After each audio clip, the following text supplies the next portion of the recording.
Yeah. Are you worried about Israel's influence on American politics? Because that's one of the things that's coming to light over the last couple of years since the invasion, where people are paying more and more attention to Israel. And then also seeing what happens when you criticize Israel.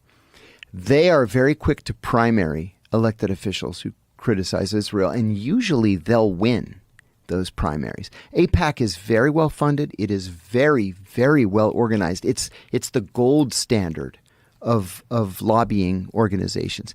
I've never understood why AIPAC doesn't have to register as a foreign agent with the Justice Department when everybody else does. Why is AIPAC special that it doesn't have to register?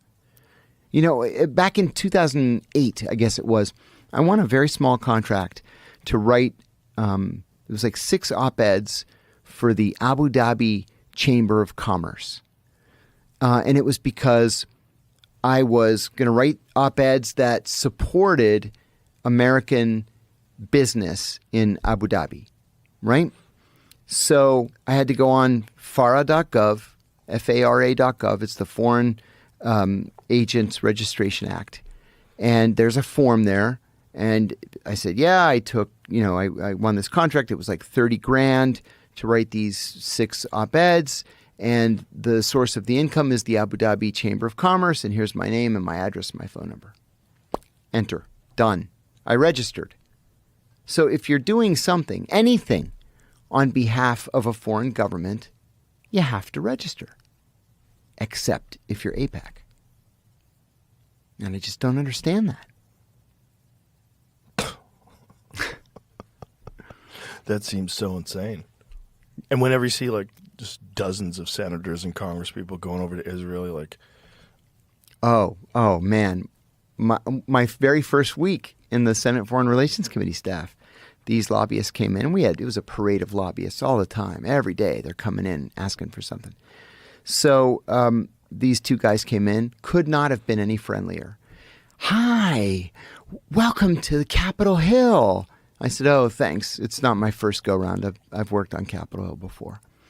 Well, we wanted to welcome you with an all-expenses-paid trip to the Holy Land. I said, thanks. No. I can pay for my own vacations, but I appreciate it. Oh, nonsense. We'll take you to all the Christian holy sites. Thank you. I've been. I don't want to go. And some of my colleagues went for their all-expenses-paid trip to the Holy Land, courtesy of AIPAC. I was like, yeah, no, thank you. Not interested.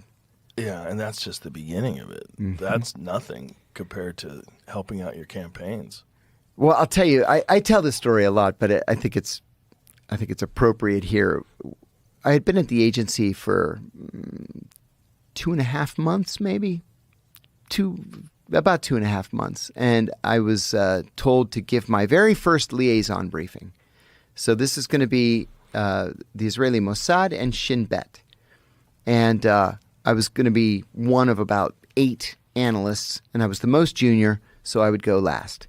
Well, we don't allow the Israelis into CIA headquarters. We used to.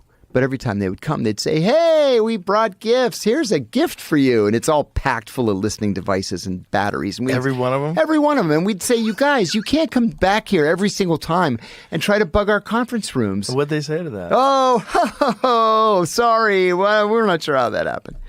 So we're like, yeah, you can't come in here anymore.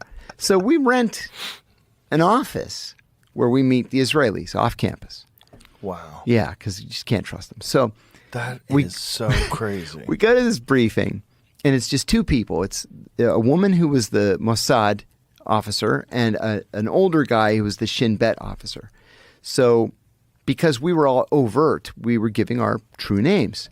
And first the senior political officer gives her briefing, and then the econ guy and the military guy and the oil guy, and finally it comes around to me. So I said, my name is John Kiriakou, and I'm going to brief you on Saddam Hussein's current psychology. And the Shin Bet guy goes like this. He goes, spell your name? So I spell it. And he writes it down. And he's looking at me over his glasses, and he goes, you are Jewish? And I said, I am not recruitable. Don't even think about trying to recruit me.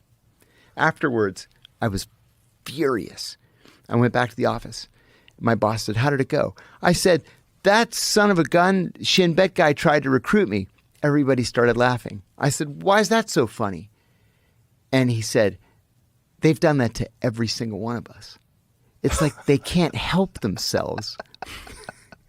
It's crazy how effective it is, though. Oh, yeah. Look at Jonathan Pollard. Now he's running for the Knesset. Bastard. It's just crazy how much influence one country has. Yeah, it really is. On a much bigger country. Much bigger. And they have such a tiny population. I know. What is it, like 9 million people? Yeah. Pretty gangster. It's pretty gangster. Kudos. Right? Kudos to them. It's like Chicago taking over the world. That's right. Right? And saying, we're going to do things our way. Not even Chicago. Chicago might have more people. Fuck. Wow.